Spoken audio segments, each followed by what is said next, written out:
Bueno, pues buenos días, casi tardes ya a todos y a todas. Continuamos en esta segunda jornada del curso de verano preparando la democracia española hacia la transición.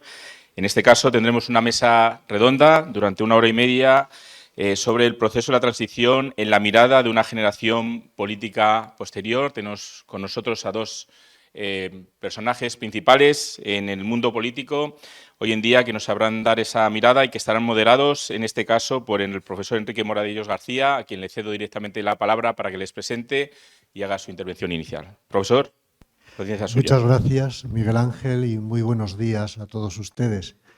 Vamos a comenzar esta última sesión de la jornada del segundo día de nuestro curso de verano con una actividad atípica dentro de lo que ha sido hasta ahora el curso, porque se trata de una mesa redonda, ya las hemos tenido, pero como ustedes verán y quizás recuerden la inauguración, con protagonistas peculiares. Dentro de esta combinación siempre de miradas de académicos de distintas disciplinas, por lo tanto, de analistas desde fuera o teóricos, queríamos tener también, y vamos a tener, la presencia de testigos o protagonistas de la vida política activa. En este caso, la mesa redonda tiene el placer de contar con dos protagonistas activos de la vida política, de una generación posterior al fenómeno que estamos estudiando, que es lo que da razón de ser de su invitación y de su presencia. Porque, como verán, el título de la mesa ya indica por dónde quieren ir los tiros en la medida en que se pueda aquilatar un coloquio de este tipo. El proceso de la transición en la mirada de una generación política posterior. No tanto quienes participaron o lo hicieron, sino quienes en ese marco constitucional, democrático, parlamentario generado durante el periodo del posfranquismo y la transición han sido relevantes actores políticos. Los dos fueron, y en algún caso siguen siendo, representantes de la soberanía nacional, diputados. Los dos, en su origen, proceden de organizaciones juveniles de partidos que fueron cruciales en el proceso de la transición. Uno en las juventudes de la Unión de Centro Democrático, otro en las juventudes del Partido Socialista Obrero Español. Los dos siguen hoy en vida útil de la actividad política, porque estoy seguro que tendrán mucho futuro político. Y los dos tienen una característica menor que yo me atrevo a decir aquí, que les ha hecho especialmente, creo yo, electos para el cargo. Son de formación humanística. No son juristas, tampoco economistas, tampoco politólogos. Y Dios me libre de decir nada contra esas disciplinas. En el mundo tiene que haber de todo. Y quien dice vida social, dice pluralidad. Lo recuerdo, Aristóteles, La República. Quien dice vida civil, vida constituida, Estado, dice pluralidad, de todo. Ellos tienen una característica que a mí particularmente, claro, cada uno con lo suyo, me pareció relevante. Formación histórica y formación filosófica, lo cual estoy convencido que contribuye a su capacidad para mirar, y mirar no es solo ver, porque ver es un acto fisiológico, mirar es concentrar la atención es el sustrato del estudio. Dice Josep María Esquirol, un grandísimo filósofo español, que el estudio es esencialmente la concentración de la atención, y la atención en nuestras sociedades cada vez falta más porque la fugacidad de las cosas obliga a no perder ninguna de ellas, por lo tanto a no prestar atención. Tienen capacidad para mirar prestando atención, por tanto para tratar de conocer, y siguiendo a Hannah Arendt, solo conociendo damos el salto, o podemos, condición de posibilidad, dar el salto a la comprensión. A mí me gusta tenerlos aquí para que ellos, en su intervención, hagan su mirada sobre la base de sus experiencias vitales, también intelectuales, sobre ese periodo sobre su significado, sobre su latencia y patencia en la actualidad o no, y en cualquier caso, como generaciones políticas que van a tener futuro, cuál es su relación con ese pasado inmediato, porque subrayo otra vez que la transición política española es el germen del momento presente de la sociedad española. Aplicando la teoría de las generaciones de Ortega, están vivos quienes teníamos 14 años a la muerte de Franco y crecimos y nos socializamos en el periodo de transición y de consolidación democrática. Y dicho todo esto, se darán cuenta que no he dicho ni el nombre. Es una gravísima falta de cortesía y me disculpo. Pero como siempre preparamos en los cursos un dossier biográfico para que antes de apuntarse y venir los alumnos sepan a qué atenerse y qué van a encontrar, verán ustedes que tenemos ahí, por una parte, a Carlos Aragonés Mendiguchía y por otro a Eduardo Madina Muñoz. El uno de la UCD ahora en el Partido Popular y el otro de las Juventudes Socialistas ahora en el Partido Socialista.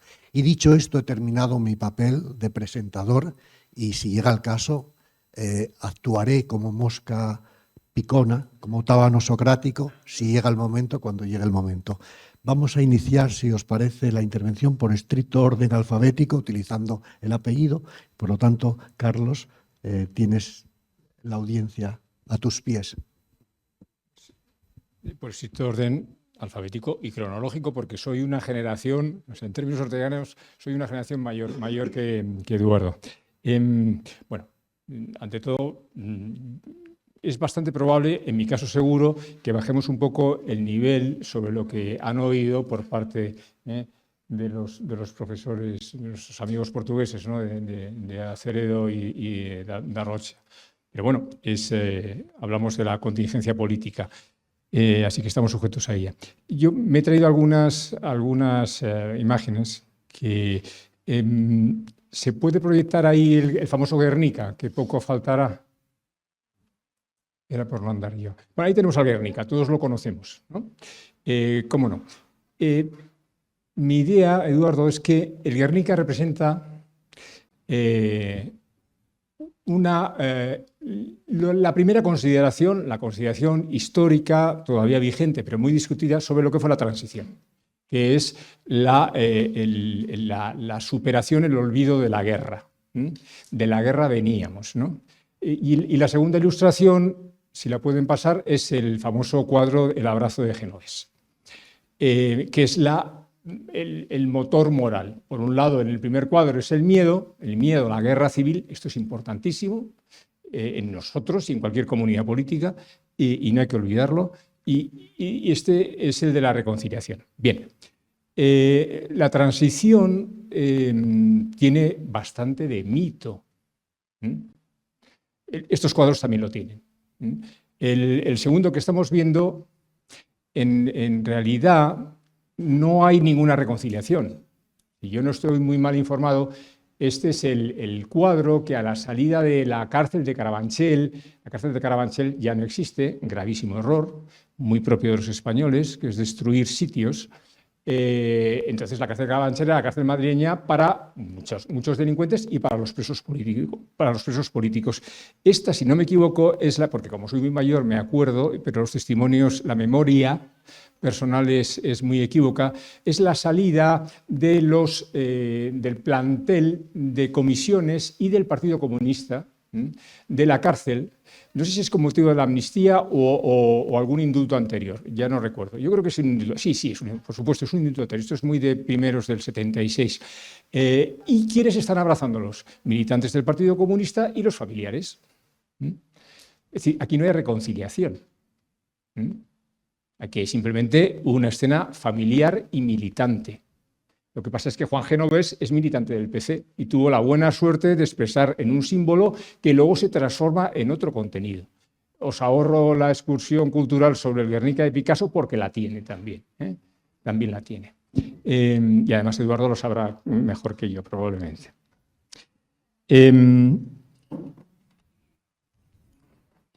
Hay un tercer cuadro que ya pediré, pero más adelante. Me parece estupendo el enunciado, yo como soy el polo conservador lo voy a ser a fondo. Es decir, lo generacional es decisivo en el cambio histórico. Se aprecia poco porque no es una categoría que se pueda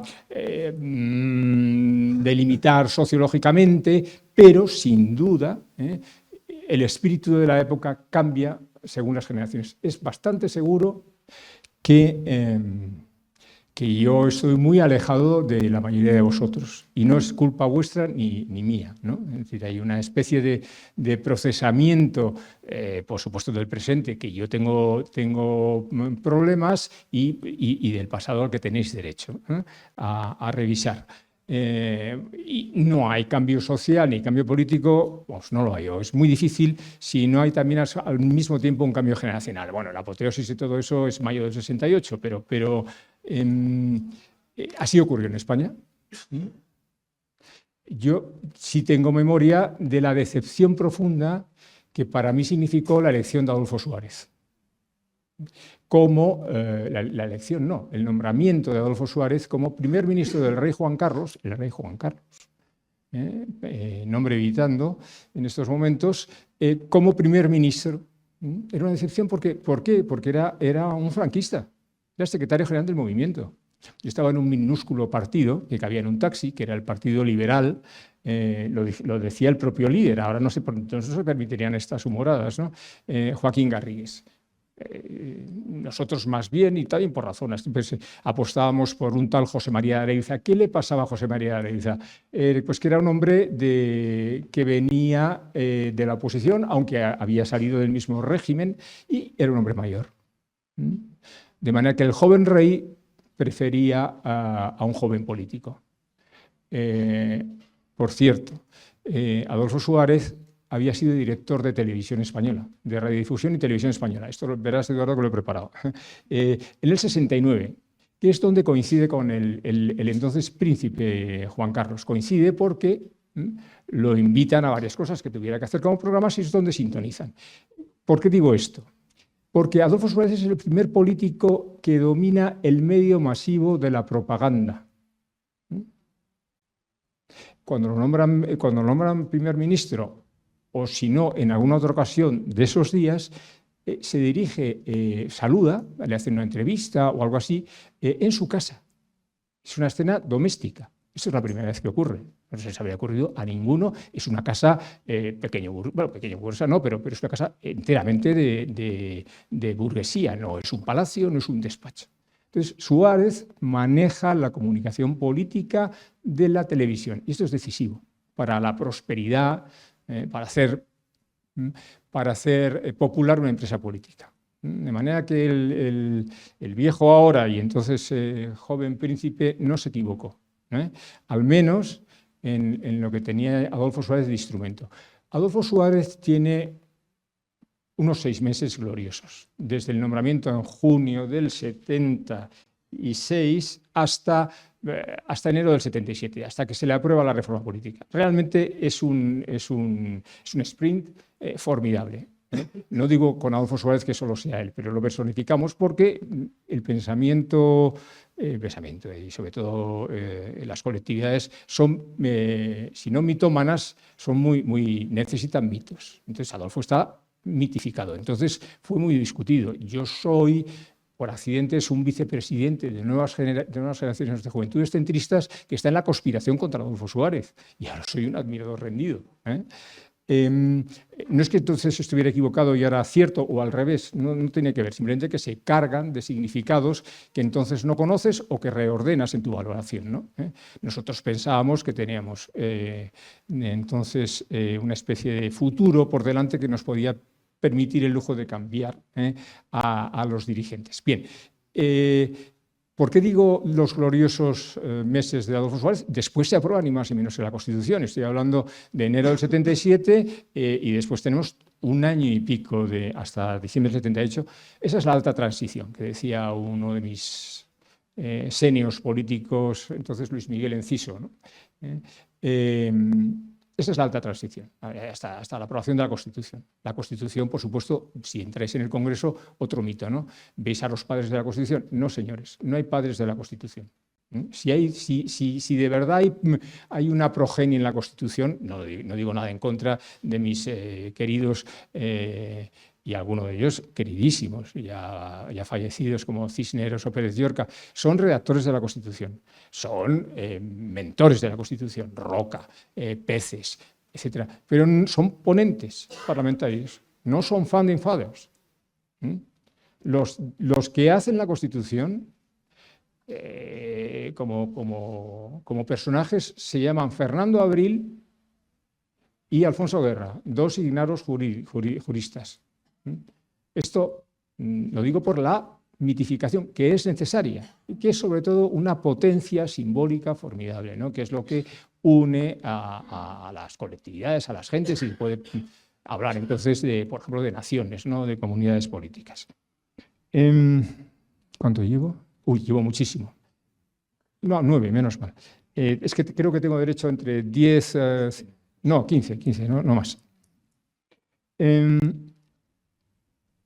Según estos mitos, ¿qué le pasa a nuestra transición? Yo creo que la transición sensu stricto, disputo ahí un poco como polémica con Eduardo, si se quiere servir de ello. Yo no creo que la transición acabe cuando llega el PSOE, o al menos es el segundo momento del final de la transición.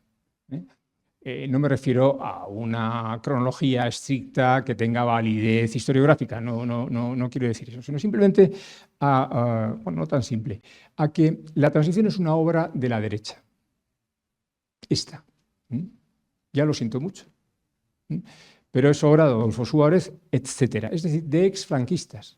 Y si cabe, aunque escapa todo ello, hablar del rey también, como exfranquista.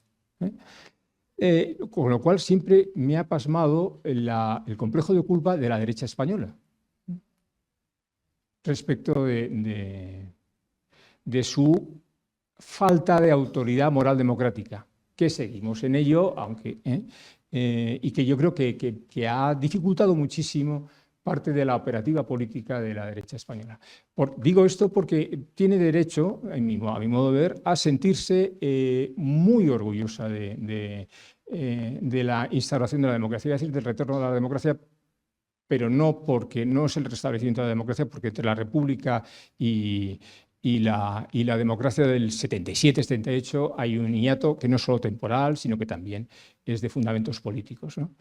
Pero bueno, háblese de la traída de la democracia. Eso lo hace la derecha. Y además que no podía hacerlo, con lo cual creo que no podía hacerlo nadie más si no se quería reingresar en un riesgo de guerra civil. O al menos, si no una guerra civil, como conflagración fue la guerra estrictamente, pero sí de conflictos armados o de violencia política en la calle. Entonces, eso lo hace la derecha, que era quien podía hacerlo. Pero al mismo tiempo creo que salda con ello la deuda que supone el general Franco, sobre todo la larga permanencia. Yo no soy antifranquista de raíz, pero sí la larga permanencia es decir, la transformación de lo que es el alzamiento en una dictadura.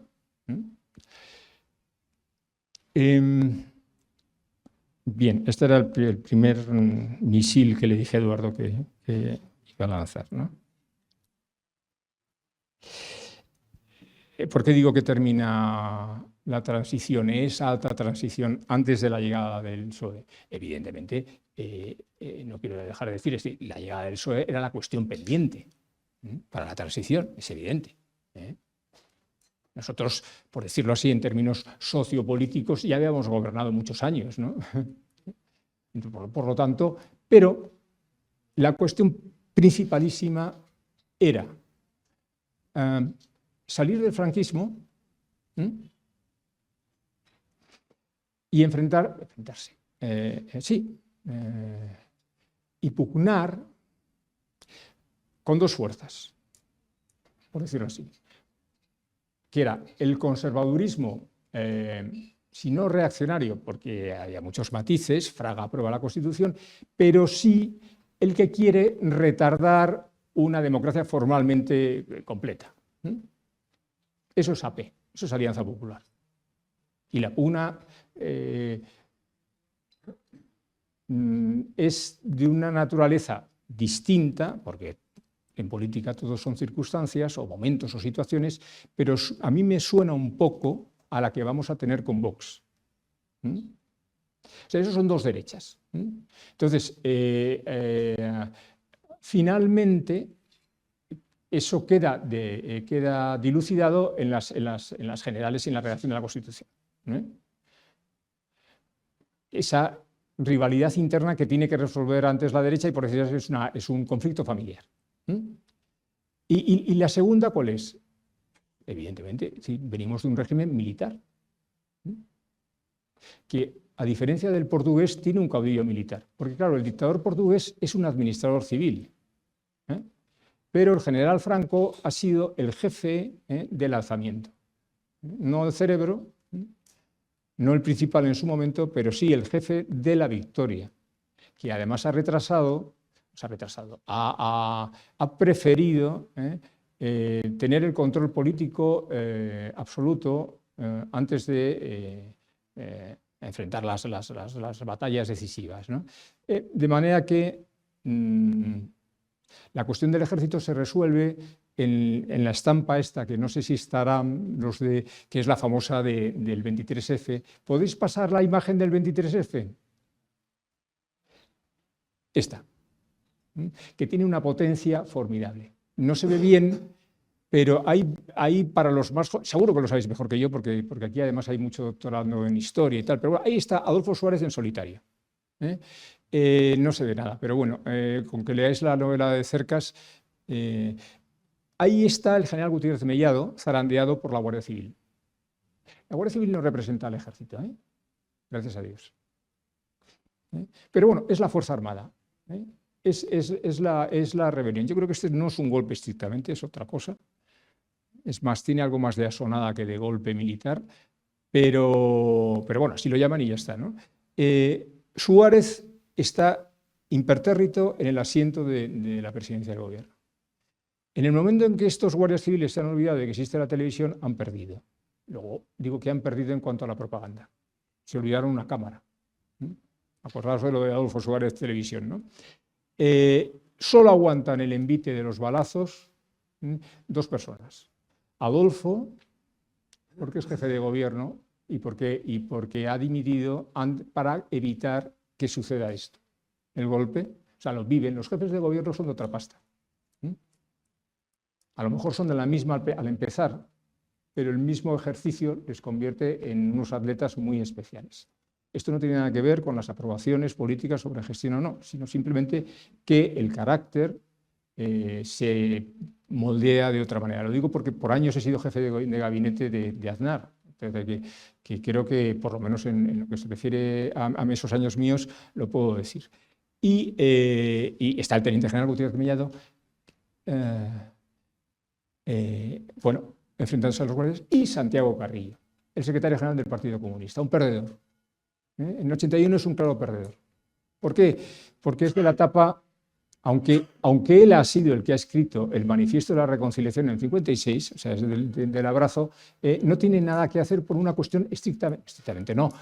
Ideológica, por supuesto, no logran convencer de que el comunismo bolchevique sea una mercancía actual, pero es una obra generacional.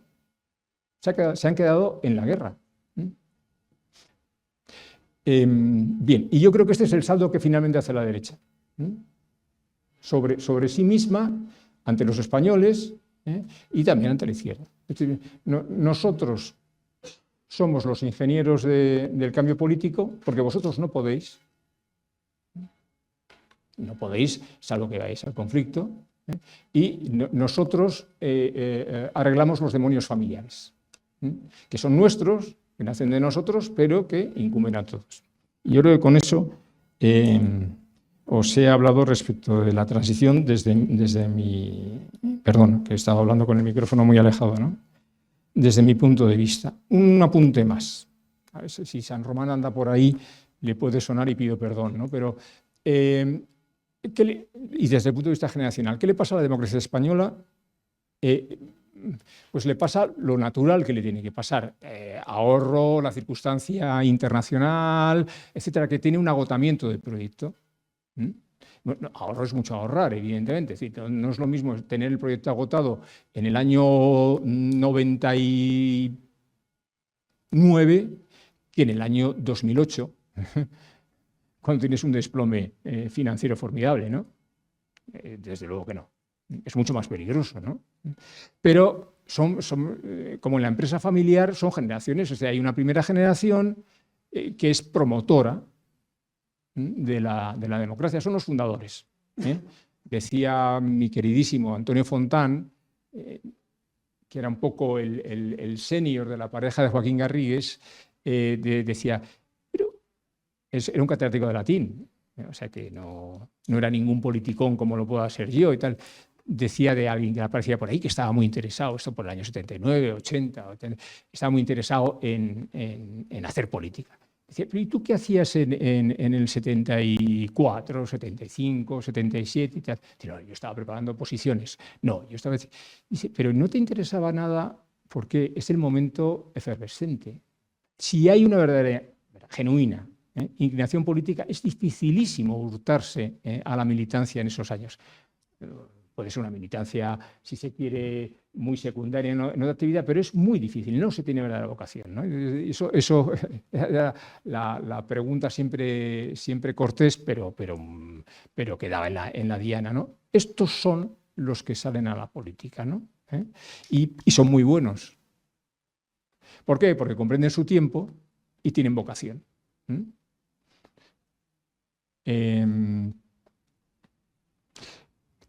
Hay otra generación, como en la familiar, sigo con el paralelo, que es la de los gestores. Luego llega la siguiente generación, los gestores tecnócratas. Ahí es donde, por ejemplo, mi jefe de Aznar se puede catalogar. Pero también un Almunia o un Borrell en el Partido Socialista, ¿no? Y después de esa generación, que bueno, en el caso español siempre se ha tratado de que, bueno, en la empresa familiar de entonces, ¿y qué hace el siguiente? Pues la internacionaliza, ¿no? Contrata gestores que vienen de alguna escuela de negocios y por supuesto tiene que ser la de los jesuitas o la del IES, etc. ¿Por qué? Porque hay que racionalizar esto, ¿no? O sea, que pueden ser estos tecnócratas, por decir, pueden ser bastante innovadores. En mi opinión, Aznar lo es y mucho. Otra cosa es que se frustrara. Pero el marco institucional, constitucional, eso no se discute. Podemos atrevernos a ilegalizar al brazo político de ETA, a veces incluso a la cabeza política de ETA, pero por decirlo así, eso es una osadía, ¿no? No queda fuera, y la prueba es que el Partido Socialista con dudas lo apoya, ¿no? Más dudas tenía yo quizás que algunos socialistas, ¿no? Al menos de que fuera constitucional y de que fuera efectivo, las dos cosas. Pues sí lo fue. Bueno, perdón por esta pequeña apología, porque ya llevo unas cuantas de propaganda a favor de la derecha. ¿Y la tercera generación cuál es? Pues la de los manirrotos, naturalmente, que no puede ser otra. Son los herederos que consideran, primero, no han tenido que pelearlo, son rentistas de la situación, piensan, pensaba yo Adolfo Suárez, esto va a durar. ¿Por qué? Porque no se les ocurre pensar ni en cisnes negros, ni que tienen que, como dicen ahora en la literatura empresarial, tienen que pensar de nuevo la misión, ¿no? Y ya si hay elecciones primarias, y que me perdone Eduardo porque ya es el último no es un misil, es un dron. Si ya hay elecciones primarias, ya entonces está servido el anarquismo, ¿no? Y aquí acabo, y muchas gracias.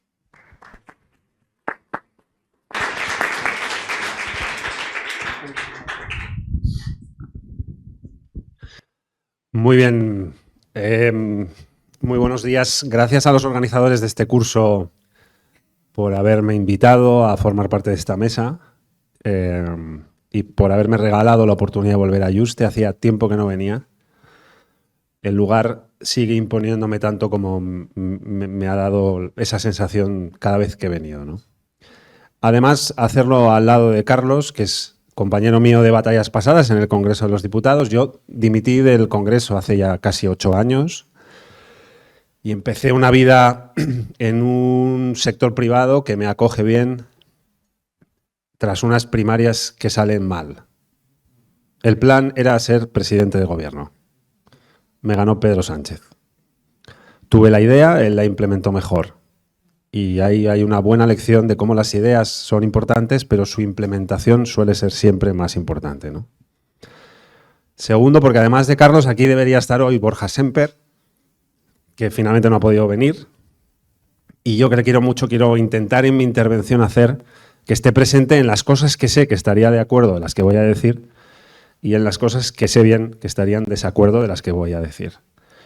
Hubiera hecho de esta mesa una mesa más elevada porque, además de diputado en el Congreso, es el portavoz nacional del Partido Popular y seguro que nos hubiese dado, además de altura intelectual, matiz de contexto actual, ¿no? Que yo reconozco que ya pues lo tengo un pelín más perdido porque ya llevo un cierto ciclo largo desde que dejé el Congreso de los Diputados. Pero me atrevo a lanzarme al reto que nos propone el profesor y el curso de una mirada generacional sobre la transición.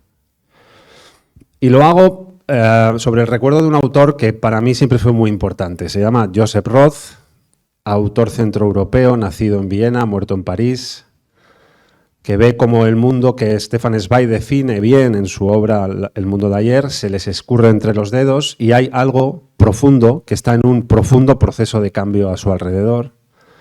Lo constata, ese proceso de transformación del ciclo de entreguerras en su contexto centroeuropeo, en artículos que envía a un periódico y que aquí la editorial Acantilado recopila bien con un título que sobrecoge, La filial del infierno en la tierra, donde analiza el auge del fascismo que deriva en las consecuencias de la Segunda Guerra Mundial a su alrededor. Y ve como lo que era un eje civilizatorio heredero del Imperio Austrohúngaro y de valores ilustrados y humanistas, se transforma por arte de guerras y crisis económicas concatenadas en el corazón del siglo XX, en el estallido totalitario que todos conocemos. No lo ve terminar, pero lo ve nacer y desarrollarse.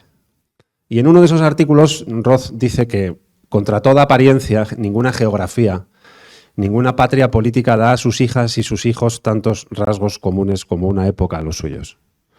Y que nos pasamos la vida buscando una patria política, una ubicación geográfica que decida o defina lo que somos, y en realidad nada decide o define tanto lo que somos como nuestro tiempo, como el tiempo que nos ha tocado. Y hay lógica, hay lógica. Tengo mucho más que ver con Borja Semper, que nace en mi generación con un día solo de diferencia en Guipúzcoa, que con un bilbaíno del siglo XII. Mucho más que ver con Carlos, que aunque es un pelín mayor que yo, pero estamos en la misma crónica generacional, en la misma página de la historia, que con un bilbaíno del siglo XVIII, del siglo XII, del siglo VI, da igual. El tiempo más que el espacio. El tiempo más que el espacio. Y esta es nuestra época, con sus fronteras de tiempo, una patria de tiempo, una patria a la que pertenecemos y que decide y define mucho de lo que somos, más allá de lo que nosotros decidimos y definimos sobre nosotros mismos. Y desde esa obra, desde esa extraordinaria importancia que en mi vida tuvo Roth en la lectura de una salida digna a una geografía sagrada en Euskadi, de una obsesión identitaria constante, una búsqueda de homogeneidades, de naciones puras, de geografías sagradas, sobrecargado el ambiente de todo eso, busqué salidas y yo, cuando ETA mataba y cuando el ecosistema vasco del que procedo estaba tan recalentado, encontré por ahí una salida, ¿no? Desde esa salida trato de preguntarme quién es mi generación, qué es mi generación. Y tiene difícil definición, pero sé que es una generación que nace con los primeros instantes de la democracia. Nace cuando Franco muere. Yo nazco en enero del 76, Franco fallece en octubre del 75. Es decir, el desasosiego y la incertidumbre tiene 3 meses. En la cara de mi madre, en la cara de mi padre, en la generación a la que pertenecen ellos, ¿no? Sé que es una generación que recorre todo su ciclo en democracia por primera vez en la historia de España. No hay ninguna generación en la historia de España que ha vivido todo su ciclo vital en democracia, que no ha conocido guerras, que no ha conocido asonadas, que no ha vivido nada que de una asonada se convierta en un sistema político autoritario o totalitario, que no ha vivido bajo una amenaza dictatorial en la medida en la que el recorrido democrático coge velocidad y avanza con la forma en la que mi generación avanza. Es la generación que empieza a votar por primera vez en un contexto, va a las urnas por primera vez en el contexto de una crisis económica, de una década de descontento. Si los 80 socializan la ilusión, los 90 socializan el desengaño. Y es una época de desengaño generacional y de crisis económica cuando yo acudo en Bilbao a votar por primera vez a Felipe González en unas elecciones que salva por la campana junto con mis padres y en las primeras elecciones europeas en las que puedo ir a votar. A las puertas del cambio de gobierno y la llegada del jefe de Carlos, el presidente Aznar, a la Moncloa en el primer proceso de transición de poder dentro del sistema democrático tras un ciclo largo, una vez asentado el recorrido de Felipe González y sus 14 años, ¿no? Mi generación es la que hoy, justo hoy, hace 28 años, se junta en Ermua sobrecogida con el secuestro de un concejal que no conocía. Hoy. Y pasa horas con el corazón en un puño, sabiendo cuál era el casi seguro resultado y transformando su mirada en una mirada que deja atrás la inocencia y alcanza algo así como una especie de edad adulta. Es una generación que yo creo que alcanza el liderazgo de los partidos políticos en el contexto de un nuevo descontento, de un nuevo descontento llamado 15M, que tiene ya otros condicionamientos, que tiene ya otras características y que circunscribe la transición de una generación a otra en la calle, allí, en la Puerta del Sol, y en el contexto de la incapacidad de la democracia española y de las democracias europeas, nacionales ellas, circunscritas a contextos fronterizos, de hacer frente y abarcar la complejidad de una crisis financiera global que vino de otros lugares del mundo y que se llevó por delante certidumbres y certezas, sistemas soberanos enteros, y que cambió seguramente para siempre la manera en la que nos relacionamos desde el punto de vista funcional y emocional a los sistemas democráticos. Y punto. Ese fue el alcance que tuvo la crisis de 2008 y el impacto tan significativo que tuvo. Yo creo que las fronteras de mi generación a la que yo pertenezco son esas. Creo que son esas. Creo que ese es nuestro tiempo. Creo que esas son nuestras fronteras de patria generacional a la que pertenecemos. Y ahí caben casi todos los matices ideológicos que hemos visto florecer, deslumbrar y apagarse a una enorme velocidad. Hemos brillado un momento generacional. Somos un instante en el ciclo histórico de este país y lo siento si aquí meto el dedo donde no debo, pero nos hemos ido sin ser capaces de trenzar las bases de una visión generacional compartida para luego discutir de cómo se llega más rápido, mejor, más barato hacia esa visión a través de los distintos canales ideológicos que caben dentro de mi generación, que van desde Pablo Iglesias a Susana Díaz, a Soraya Sáez de Santamaría, a Pablo Casado, a Borja Semper, a Inés Arrimadas, a Pedro Sánchez, a mí, a todo ese número y todos esos nombres que configuran la nube de palabras de los liderazgos políticos que algunos ya nos hemos ido, otros todavía no, siguen ahí. No sé si hemos dejado mucha huella. Yo sé para lo que me presenté a aquellas primarias y sé con lo que perdí. Sé cuál era la intención de intentar ganar. No era una lectura de poder, era una lectura de política. Por decirlo un poco mejor, no era la política para el poder, era intentar el poder para la política. La política en el sentido transformador, con arreglo a una visión que es la mía, socialdemócrata. Siempre ahí, siempre socialdemócrata. No he tenido tentaciones más a la izquierda ni más hacia el liberalismo. Siempre ha sido mi mirada, ha sido esa, el cuadro sociológico, en una visión socialdemócrata de diseño casi que por definición, ¿no? Con eso perdí, con algunas lecciones que quisiera trasladarles, que creo que nos deja esa generación, la de nuestros padres y la de nuestras madres, en la tensión de una generación que creo que ha convivido con la duda razonable y constante de no saber muy bien qué hacer con la dosis exacta de memoria y de olvido con la que podía cargar sobre sus hombros en el recorrido de una generación. ¿Cuánto debemos recordar? ¿Cuánto de nuestros abuelos? ¿Cuánto de nuestras madres? ¿Cuánto debemos olvidar de nuestras abuelas y de nuestros padres? Para poder tener un cierto paso ligero generacional. Creo que Europa, en el fondo, es una búsqueda permanente de esa dosis exacta de memoria y de olvido. ¿Cuánto debemos recordar de lo que nos sucedió, de lo que fuimos capaces de hacer, de nuestro propio retrato de Dorian Gray del siglo XX? ¿Y cuánto debemos olvidar para poder consolidar visiones de futuro? ¿En qué medida el pasado es lo que nos da miedo y por tanto nos hace avanzar hacia adelante? ¿Y en qué medida ahora gestionamos cuando lo que nos da miedo no es el pasado sino el futuro? Esa duda es generacional y es en el contexto del 15M, es en el contexto del estallido de 2008. ¿Qué pasa en la historia cuando se invierte el flujo del miedo? Cuando el miedo no lo produce el pasado que nos hace avanzar hacia adelante, sino que viene de delante. Si el miedo viene de allí, ¿hacia dónde vamos nosotros?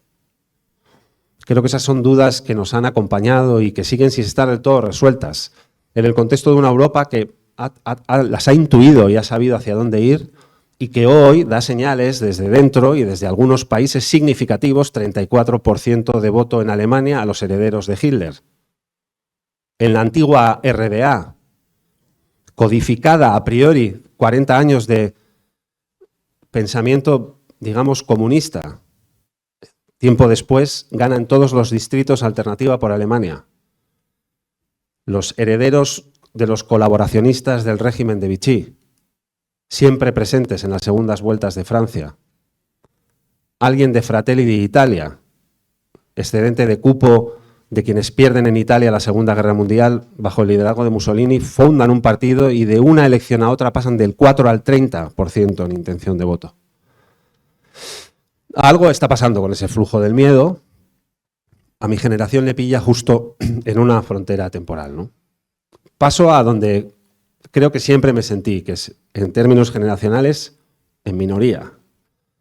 Porque siempre sentí más orgullo de ser hijo del 78 que nieto del 36. Y soy nieto del 36. Mi abuela en Bilbao, a las afueras de Bilbao, vio pasar sobre su cabeza la Legión Cóndor que bombardearía Guernica en el cuadro que Picasso hoy nos ha enseñado Carlos. Pintaría algún tiempo después. Vio pasar los aviones que iban a bombardear Guernica en un pequeño caserío a las afueras de Guernica. Mi abuelo tuvo que salir en esos barcos que fotografía Robert Capa a vivir en Escocia, con los niños vascos que salieron de Bilbao 4 días antes de los bombardeos franquistas de la ciudad, a vivir allí hasta que la guerra termina y se pierde. Por tanto, soy nieto del 36. Soy nieto de la derrota en el 39 y hijo de la victoria del 78. Y siempre tuve más orgullo del 78 que del 36.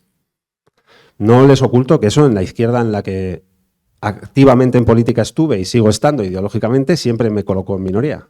Me vi en una generación más orgullosa del 36-39 que del 78. Y a mí me pasaba que era justo al revés. Y me pasaba además que para estar orgulloso de mis abuelos no necesitaba enmendar la plana a mis padres. Supe ver la cara, y la recuerdo bien todavía, de mi abuela y de mis padres cuando veían que los socialistas llegaban al gobierno en el 82 y que la democracia avanzaba poco a poco. Y por tanto siempre tuve más orgullo del 78 que del 36 y del 39. Así que desde esa minoría en la que me coloca esa inversión del orgullo hegemónico de la generación de izquierdas a la que yo pertenezco, digo que en aquellas primarias de hace ya unos cuantos años a las que me presenté, lo intenté en parte sobre 3 lecciones que creo que la generación de mis padres da a la generación a la que yo pertenezco. La primera, la importancia del reconocimiento de la trascendencia de algunos momentos. La historia se ordena sobre momentos calientes y momentos fríos.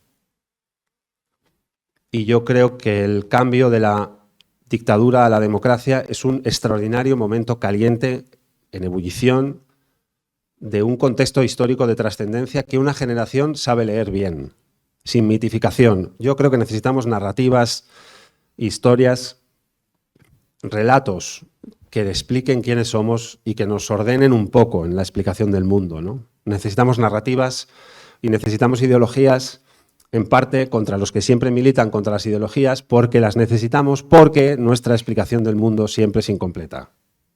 Y los relatos a veces, aunque estoy de acuerdo con Carlos en que no conviene mitificarlos, nos explican partes del mundo que desde nuestra visión individualizada sería siempre incompleta, ¿no?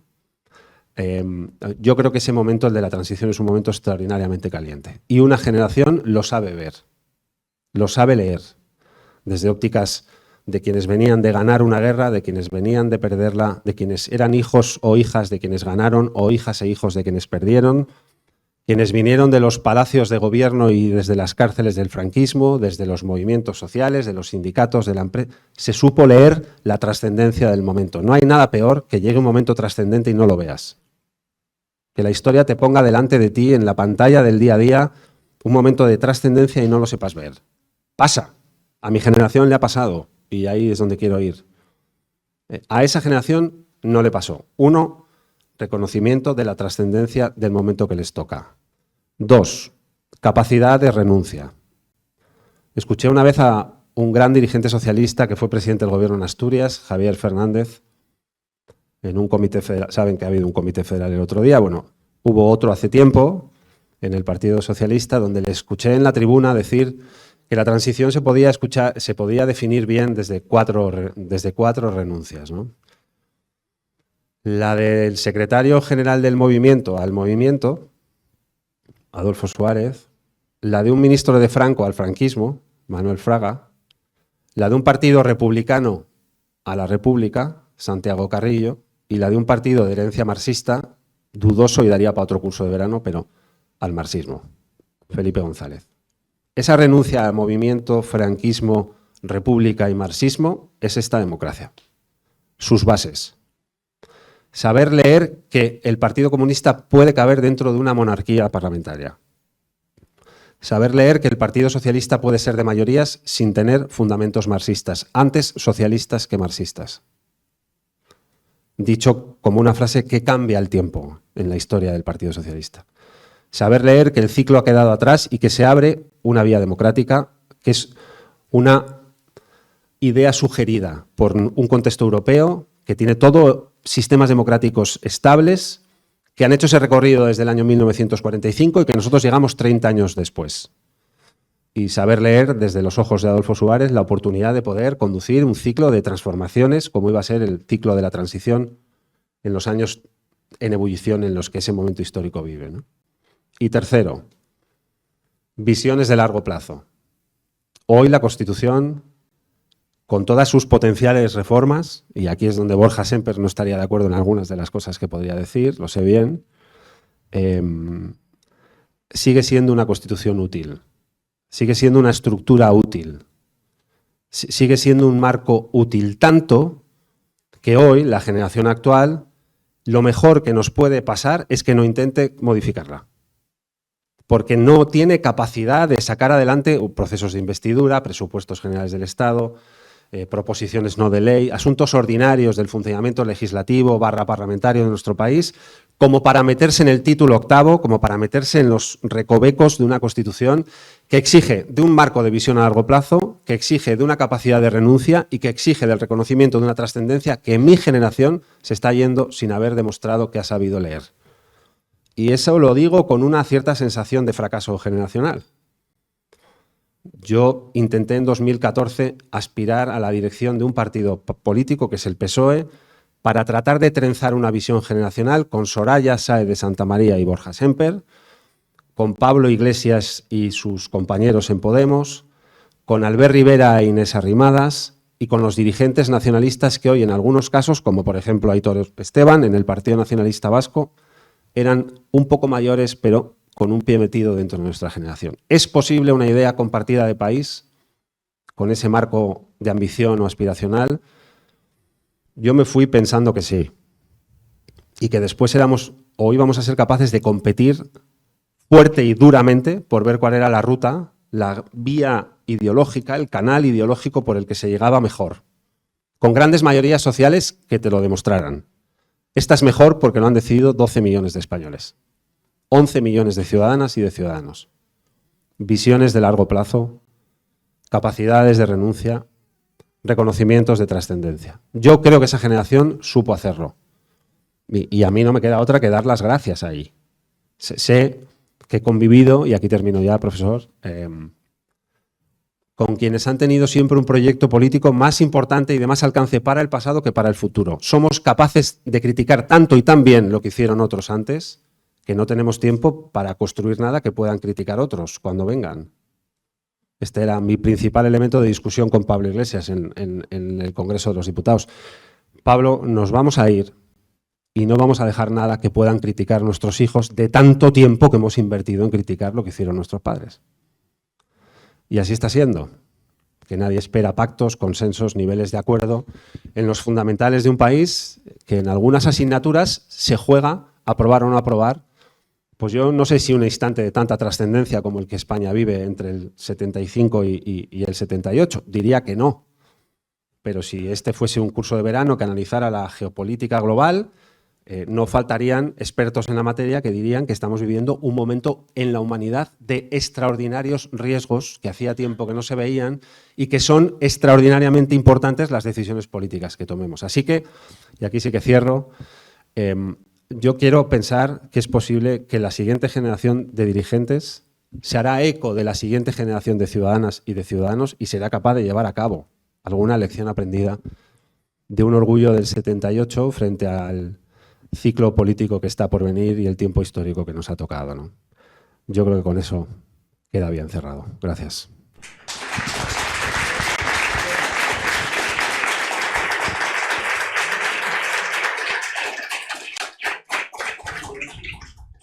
Carlos, Eduardo, muchísimas gracias por vuestras iniciales intervenciones. Espero que haya más. Dan suficiente juego para el debate.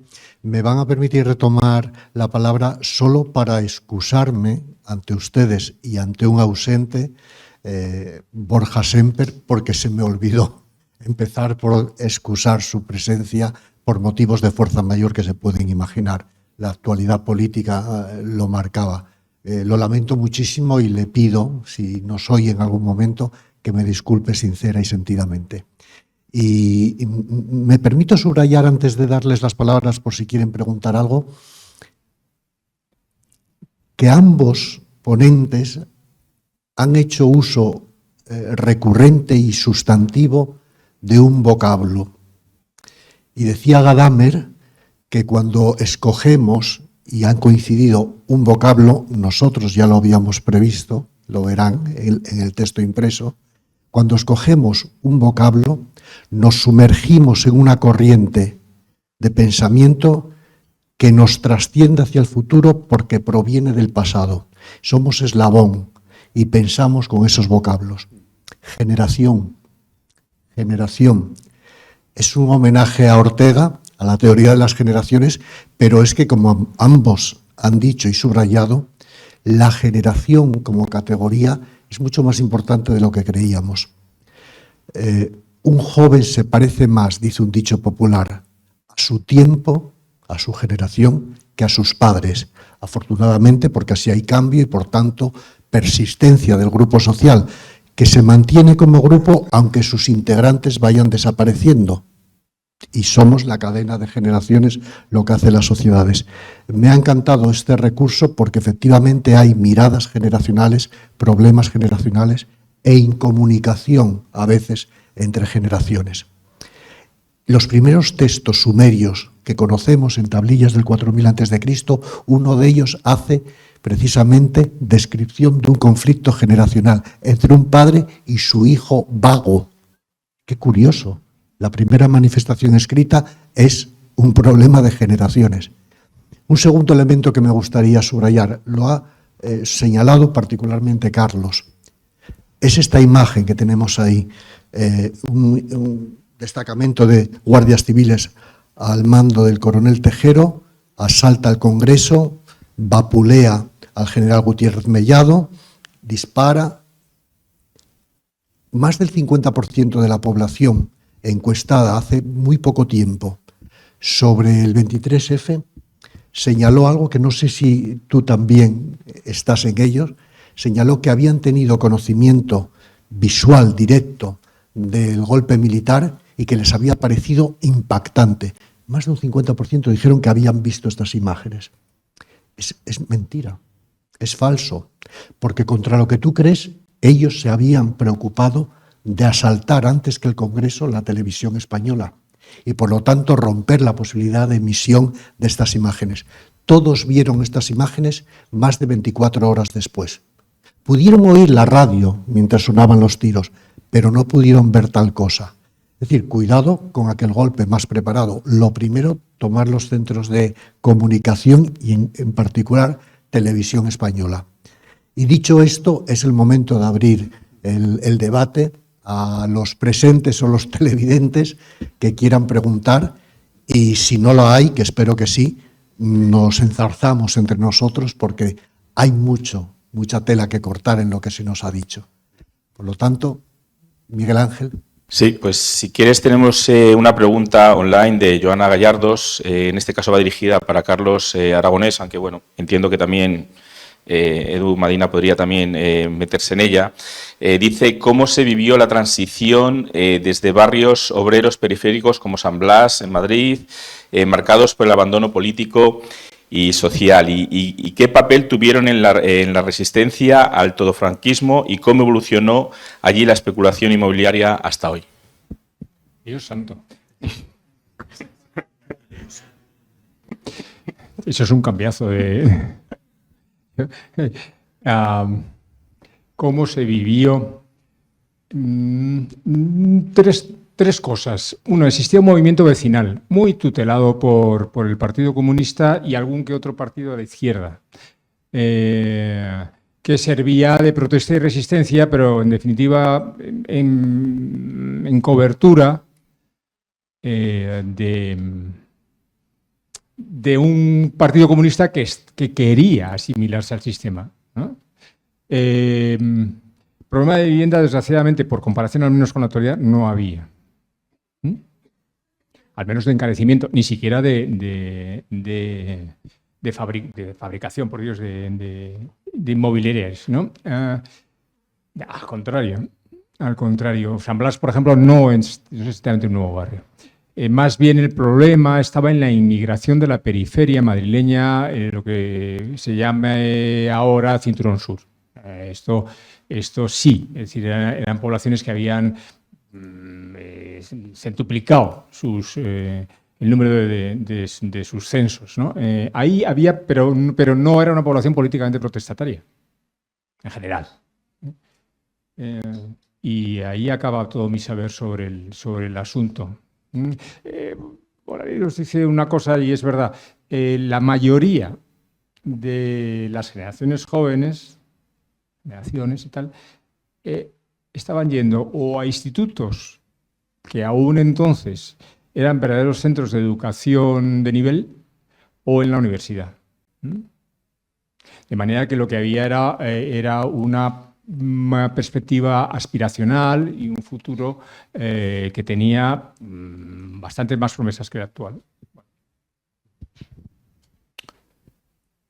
Sí, una pregunta.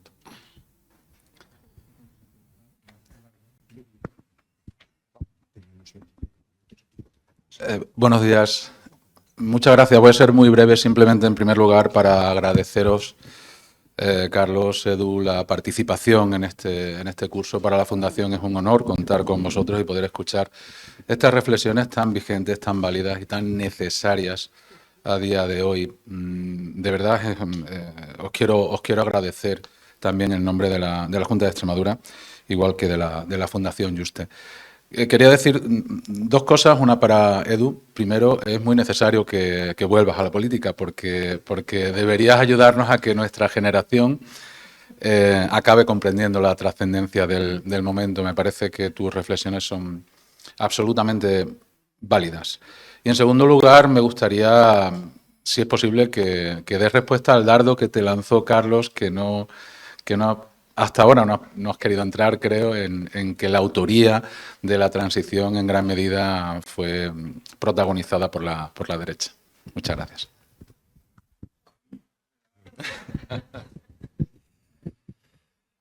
Pues no lo comparto, claro, porque creo que los protagonismos no son recortables por la línea de puntos y creo que es una zona de convergencia de muchas energías sociales, civiles, políticas, que tienen recorrido en el ciclo anterior y que desembocan en ese instante de, yo diría, reencuentro y imaginación de un país nunca vivido, porque la democracia en España no es el sistema político hegemónico de su ciclo histórico. De hecho, los instantes democráticos duran poco, los procesos constitucionales del 19 son uno tras otro cambiados permanentemente. No hay una lectura del significado constitucional bien asentada en términos culturales, producto del contexto y del ciclo. Yo creo que esa imaginación tiene múltiples protagonismos, ¿no? Yo no niego que en el ámbito ideológico de la derecha, lo que podemos definir la derecha, hoy distinto en su definición a lo que era en aquel momento, no haya energías eficaces y significativas en la construcción del edificio y la estructura constitucional y de la transición, ¿no? Yo creo que las hay. Las he puesto en valor, ¿no? Esas renuncias, esas visiones, esa transformación cultural. Vengo de vivir en un sistema dictatorial, tengo que imaginar cómo vivo en un sistema democrático. Ese tránsito, ese cambio de algoritmo cultural, yo creo que es fundamental y creo que sin él no habría habido posibilidad democrática, ¿no? O no al menos posibilidad democrática sostenible. Pero es indisociable también del movimiento político de la izquierda, el movimiento que lucha por una democratización y que lo acelera en la medida en que puede y que lo gestiona y lo maneja. El Partido Socialista es un partido que llega al instante de la transición con sobrecargas ideológicas significativas, producto de una división entre un exilio interior de generaciones jóvenes y un exilio exterior de los mayores que pierden la guerra y salen de España en el 39, y esa sobrecarga ideológica está disponible solo para liderazgos únicos en cada siglo, como fue el de Felipe González. Manejar esa sobrecarga y transformar esa sobrecarga ideológica en un partido de gobierno que gobierna para el que te vota y para el que no te ha votado, que tiene dentro, cabe en su visión de país todo el que no es socialista y todo el que no le ha votado al Partido Socialista, eso exige una capacidad de liderazgo que creo que mi generación no ha sido capaz de darle a este país en ningún partido político, ¿no? Lo creo sin duda. Y creo que esa parte del movimiento de los presos políticos, de los movimientos sociales de democratización, partidos que pocos años antes estaban ilegalizados, es también fundamental, ¿no? Yo creo que es un encuentro, no sé si es ese cuadro, coincido con Carlos en que ese cuadro es de parte, ¿no? Pero creo que hay un encuentro que viene de distintas energías sin las cuales, si quitamos una de ellas, seguramente el dibujo hubiera sido otro, ¿no? Hay protagonismo en la derecha y yo creo que hay un protagonismo indiscutible también en la izquierda y yo creo que Carlos lo sabe.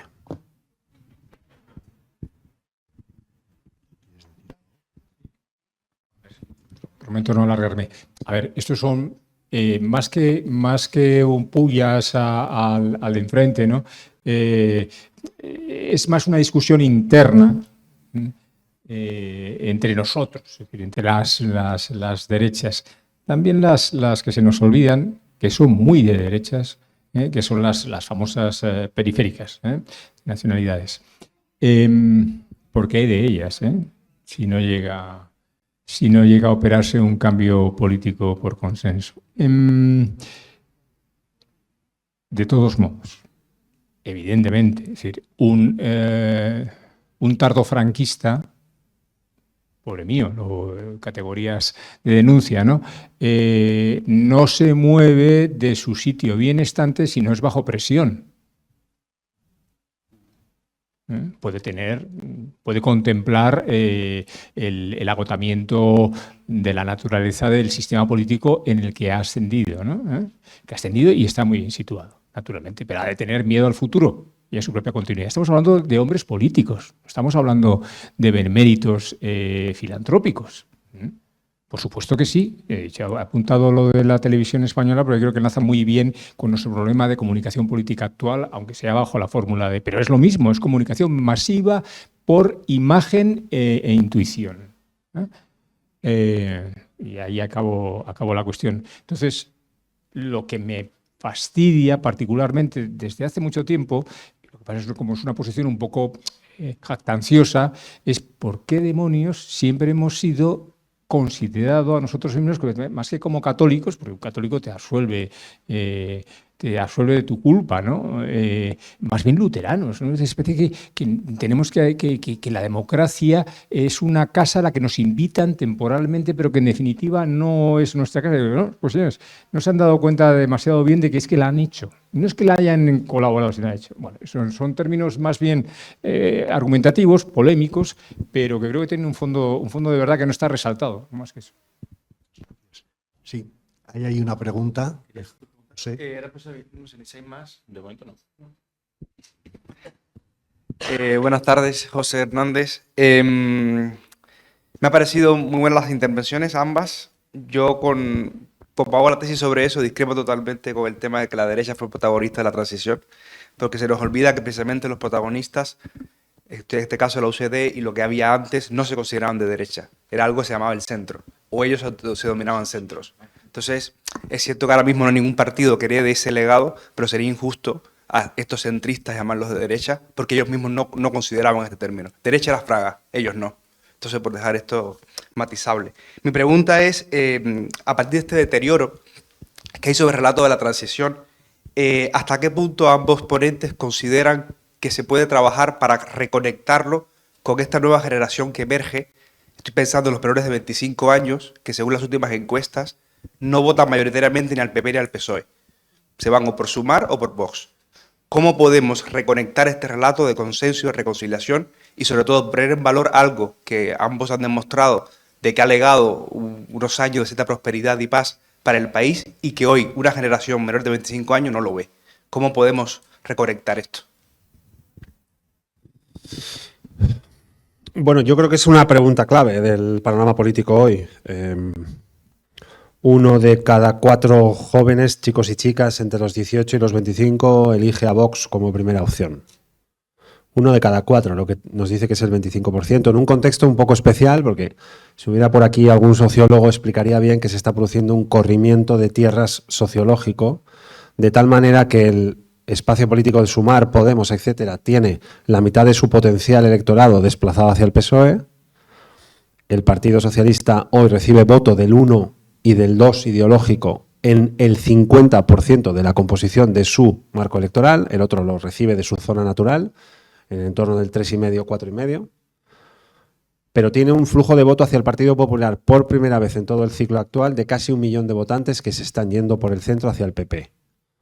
Y el PP tiene abierta la compuerta derecha con un volumen de votantes que se le está yendo hasta el 15% de Vox. Es decir, hay un desplazamiento hacia la derecha del conjunto del electorado.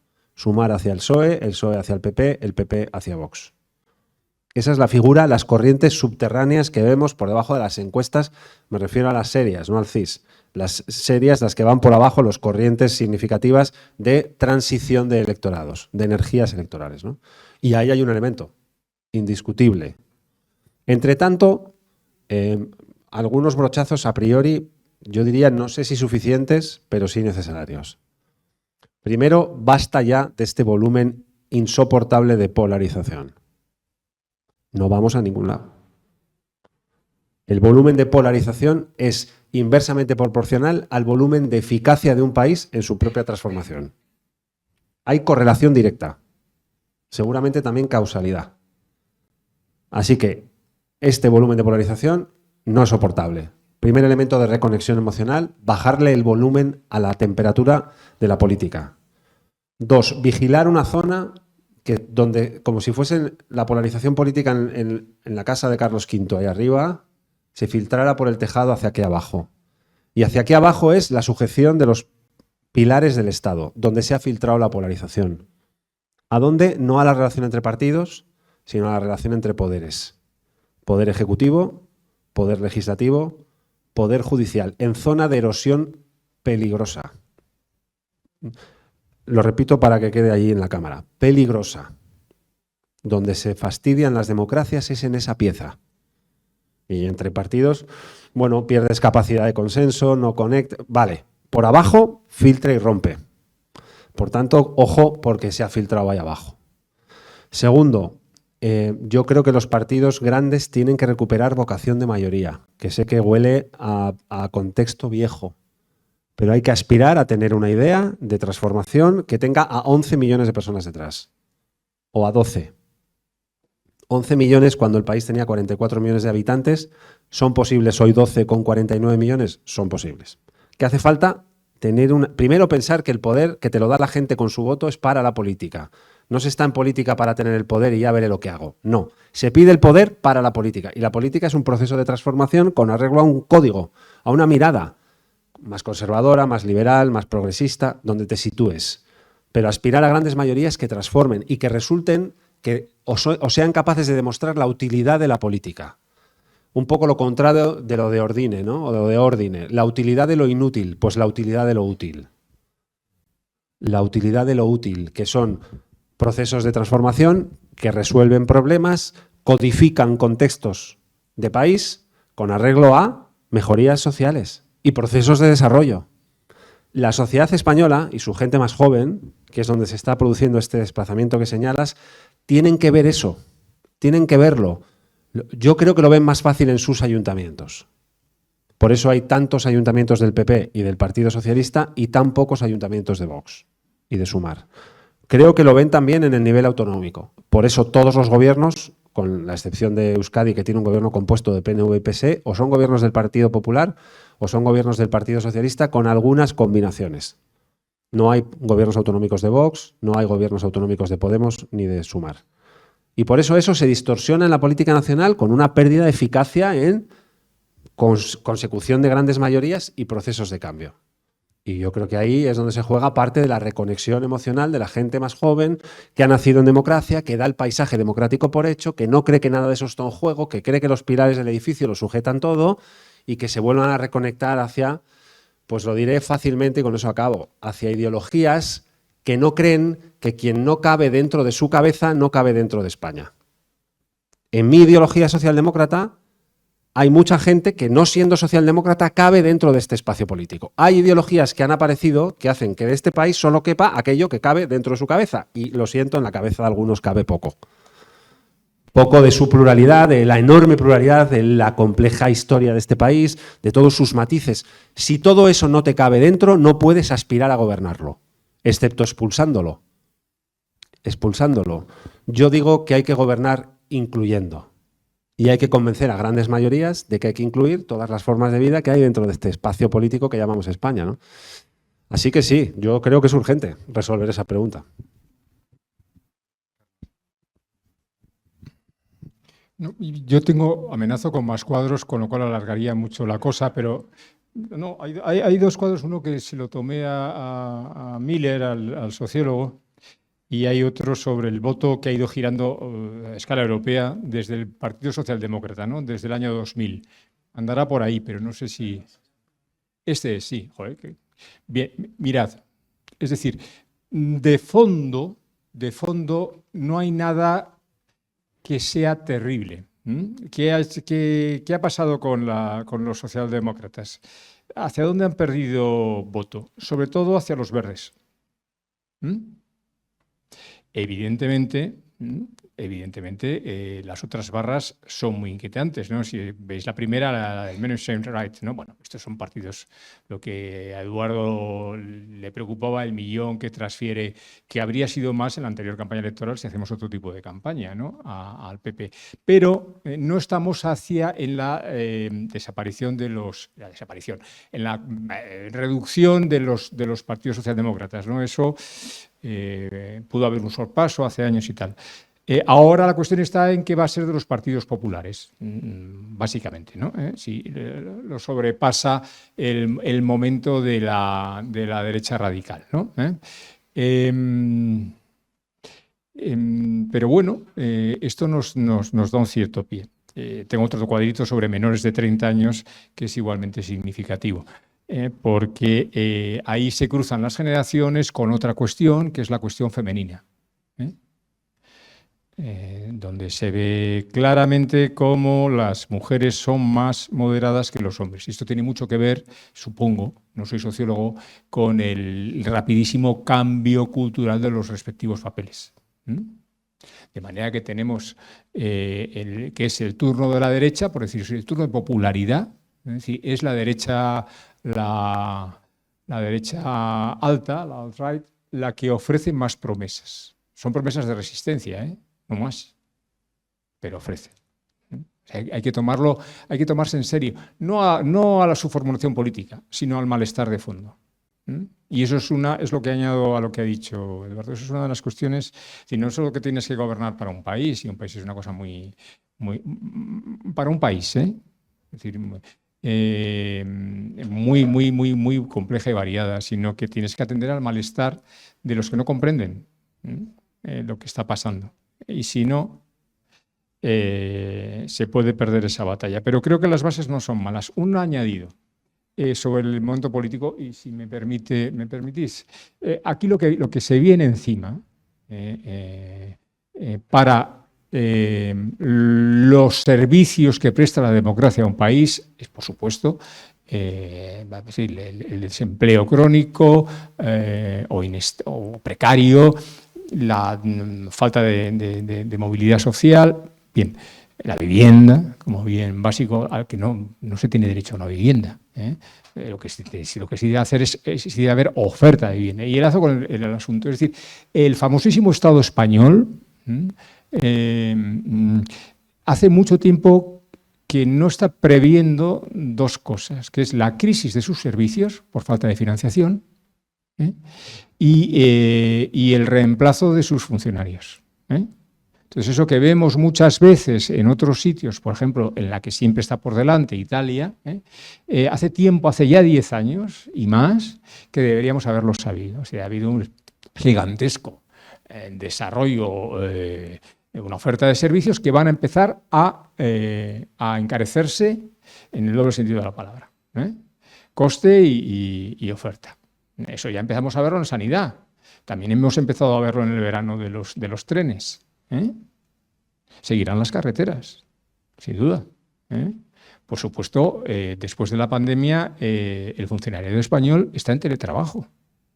Perdón por el grosso modo de la frase y además está grabada, pero ocurre que hay un problema de prestación de personal. No quiero decir nada a propósito de la reforma de la justicia, pero es verdad que el servicio público de la justicia te cita a vistas de aquí a dentro de un lustro, a veces. No, lustro no, perdón, de un trienio. Bueno, eso unido a la esfera, a los problemas particulares, civiles de cada individuo sobre su asiento profesional y de empleo, es no una bomba de relojería, pero sí es muy peligroso.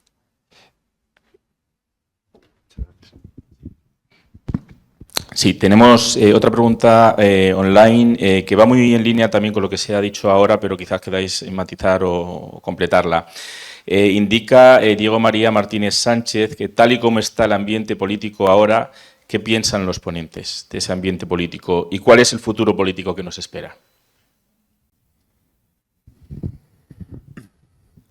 Bueno, el ambiente político parece sobrecargado, parece muy polarizado,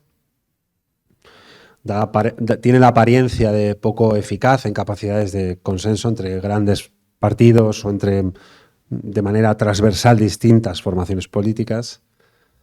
Parece poco eficiente en la gestación, digamos, de marcos presupuestarios en el año en curso, procesos legislativos ordenados. Parece roto en el sentido de capacidades de ponerse de acuerdo ante problemas compartidos, ¿no? O desafíos de contexto. Por ejemplo, somos capaces de firmar acuerdos internacionales en el contexto de la resignificación que el debate de la seguridad y la defensa está teniendo, de incrementos de gasto, pero somos incapaces de ponernos de acuerdo en cómo lo vamos a llevar a cabo. Es razonable que en el ciclo de 10, 15 años haya varios cambios sucesivos de gobierno con distintos partidos entrando y saliendo del mismo. Convendría que esos partidos tuvieran una visión sobre lo que significa seguridad y defensa en el contexto de hoy, que es un contexto distinto al de ayer, por poner solo un ejemplo, ¿no? Pero bueno, salvaré un poco la cara en el sentido de que cuando hablamos del debate político siempre nos vamos al plano nacional.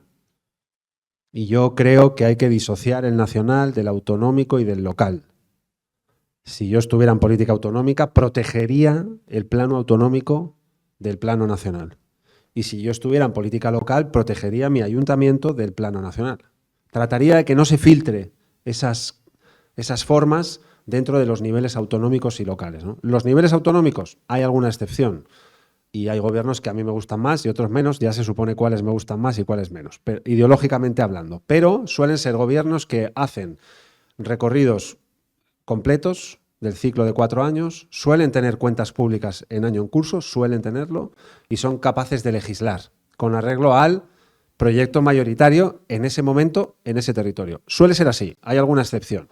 Y en la última década lo ha habido, especialmente Cataluña, con problemáticas propias, un sistema institucional, no diré destruido, pero muy tocado, que ahora parece dar señales de que está en proceso de recuperación. Pero en ese nivel autonómico y local, la política española funciona bien. Funciona bien. A mí me gusta más el alcalde de Barcelona que el de Madrid, ya, pero a Carlos le gustará más el de Madrid que el de Barcelona. Pero Barcelona y Madrid funcionan. Discuten, pactan, sacan una ley, otra, normativa municipal me refiero. Así que lo salvaría el nivel autonómico, sé que es arriesgado decirlo, y salvaría el nivel local, del nacional, que tiene un recorrido y un canal, en mi opinión, que da señales claras, diré, de agotamiento y de fin de ciclo. Señales de agotamiento y señales de fin de ciclo.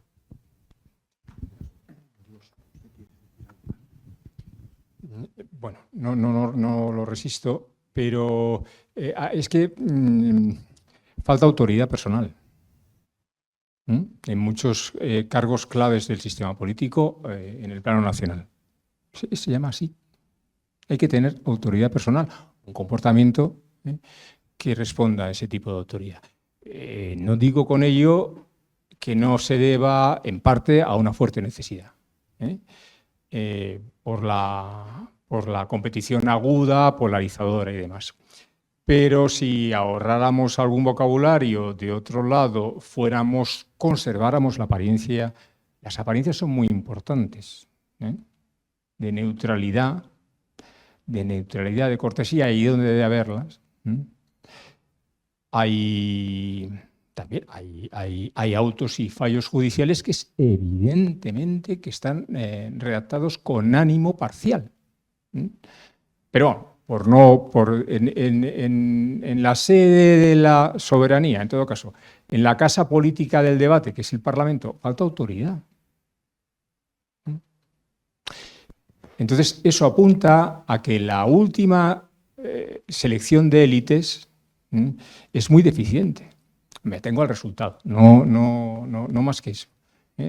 Y deberíamos pensarlo bien, porque eso sí que está al alcance de la mano. Es decir, volvemos a la transición. Adolfo Suárez era, en términos de cursus honorum, lo que se puede llamar, no sé si los portugueses lo entenderán, un sargento chusquero. Entonces hay una especie de menosprecio cuando es nombrado. Es decir, no es una cuestión de cualificaciones previas.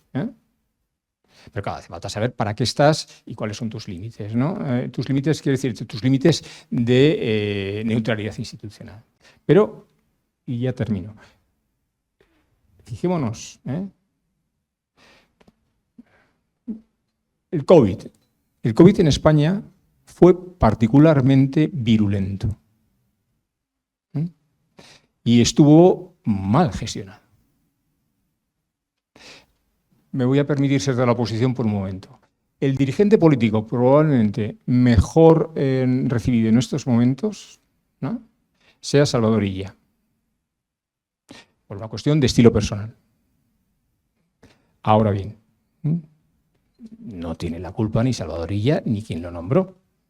Ahora bien, en el momento en que se desata una pandemia, un efecto desconocido, el ministro de Sanidad no es la persona apta. O sea, su competencia personal no es esa.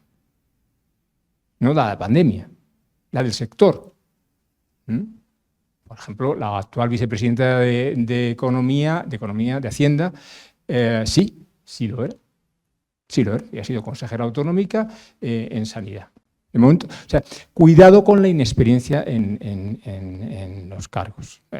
Mi amigo, Pablo Casado, frustración como secretario, como presidente del partido. Bueno, arriesgamos mucho. ¿Por qué? Por inexperiencia previa.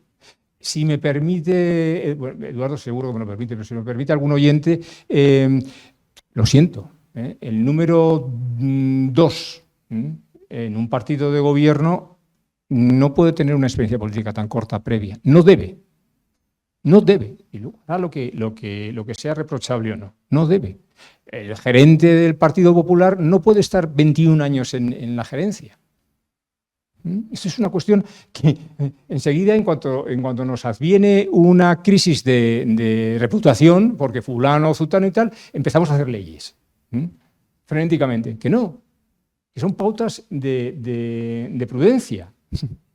Nosotros somos muy legislativos, ¿no? Es decir, los españoles, en que creemos que con una norma, claro, las normas luego son lo que salen churros de legislación, ¿no? Y que intentan acotar un asunto que se vuelve a reproducir de otra manera más sofisticada, ¿no? El apagón. El apagón. ¿Sabemos algo del apagón? No hace falta saberlo ahora. Lo sabremos. ¿Sabemos algo? Tenemos un informe oficial de una instancia neutral competente técnicamente sobre la pandemia, porque va a haber otra. ¿O es que no lo sabemos? Que va a haber otras. ¿Sabemos algo de la Dana y de la inundación? No dónde estaba Amazon. ¿Queremos hacerlo? No queremos. Estamos no por polarizados, no, es que no tenemos un defecto de conciencia civil y política grande. No estamos preparándonos para el futuro en ninguna, incluso cuando sobrevivimos a crisis formidables. Lo digo de la pandemia, que se va a volver a repetir, porque la experimentación de laboratorio sigue. Y la convivencia con animales domésticos se incrementa a términos, hay mucho más población de pets, de estos de mascotas, es que tengo una. Entonces, por eso es un recién conviviente de mascota que de niños, por lo tanto, servido. ¿O es que no nos damos cuenta? ¿Están los servicios centrales de sanidad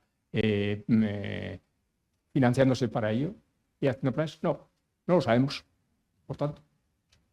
Muchas gracias. Hay una última pregunta, me temo, porque estamos ya fuera de tiempo. Muy buenos días a ambos, soy Paulo. Habéis hablado en buena medida de generaciones y creo que la pregunta que os voy a plantear, el tema, es de gran importancia generacional a día de hoy. Y por introducir simplemente su relevancia, es uno de los gastos presupuestarios a cargo del Estado el más alto, de hecho, y que por lo tanto tiene unos costes de oportunidad tremendos. Y quiero, en fin, lo podréis suponer, es la cuestión de las pensiones, y quiero aterrizar esta pregunta de una manera más concreta. ¿Creéis que la reforma de Escrivá es justa intergeneracionalmente? ¿Sí o no? Si lo consideráis, me gustaría saber por qué, y si no lo consideráis, ¿qué tipo de modelo buscaríais desde vuestra opinión personal, política? La contesta Eduardo, que como es mucho más joven que yo, pues, debe estar más preocupado que yo. Lo que objeto es que la reforma de Escrivá está hecha por un muy competente ministro que no debiera estar en el gobierno del Banco de España. ¿Por qué? Por haber sido ministro. ¿De qué? Entre otras cosas, de esa reforma. Nada más. Bueno, yo creo que aquí se está produciendo una disociación, un gap creciente entre renta disponible de mayores de 65 y gente en otras edades. Y el único lugar o la única franja generacional que ha mejorado poder adquisitivo en el ciclo de los últimos 10 años es pensionistas. Por eso, cuando les veo a algunos manifestarse en el ayuntamiento de mi ciudad, Bilbao, constantemente, que es una de las ciudades de España con pensiones más altas, pues pienso que tienen razón cuando hablan, pero la pierden cuando callan. La razón que tienen cuando hablan la pierden cuando callan, porque callados verían que los incrementos que se han producido en capacidad adquisitiva de otras franjas generacionales están muy por debajo y que los salarios no tienen capacidad competitiva con los incrementos de pensiones que se han vivido en España en los últimos años. Diré dos. El sistema de seguridad social ha producido igualdad y reducido pobreza relativa en personas mayores, de manera constante, desde que arranca la democracia hasta la actualidad. Y que el mayor descenso en los índices de pobreza relativa que tiene una franja generacional en nuestro país sucede ahí, en personas mayores de 65 años, personas jubiladas. 3. ¿Cómo lo haría? Yo creo que no va a quedar otra que financiarlo por impuestos, además de por cotizaciones. Creo que no va a quedar otra, porque tiene un déficit estructural el sistema de pensiones, que gasta o invierte más de lo que recibe por cotizaciones y habrá que complementarlo de alguna manera. Y yo no veo otra que por una vía de pensiones. 4. Estoy de acuerdo en lo que ha dicho Carlos. Yo no pondría a dirigir el Banco de España al que ha dirigido un ministerio. Por una cuestión, no por nada, me parece que fue un ministro de los mejores que quizá ha habido en este último ciclo y que sabe lo suyo, sabe incluso de lo que no es suyo. O sea, es un tipo con una cabeza extraordinaria. Pero una vez que has estado en el gobierno, meterte en el Banco de España, pues me parece que es una decisión peor pensada que la de haberle hecho ministro. Así que creo que con eso te he contestado. Pues muchísimas gracias. Como estamos ya fuera de plazo, yo creo que procede cerrar esta mesa y no lo vamos a hacer sin dar las gracias a los dos ponentes por su presencia, por sus palabras, por su disposición. Y por eso les pido que se unan a mí en un aplauso.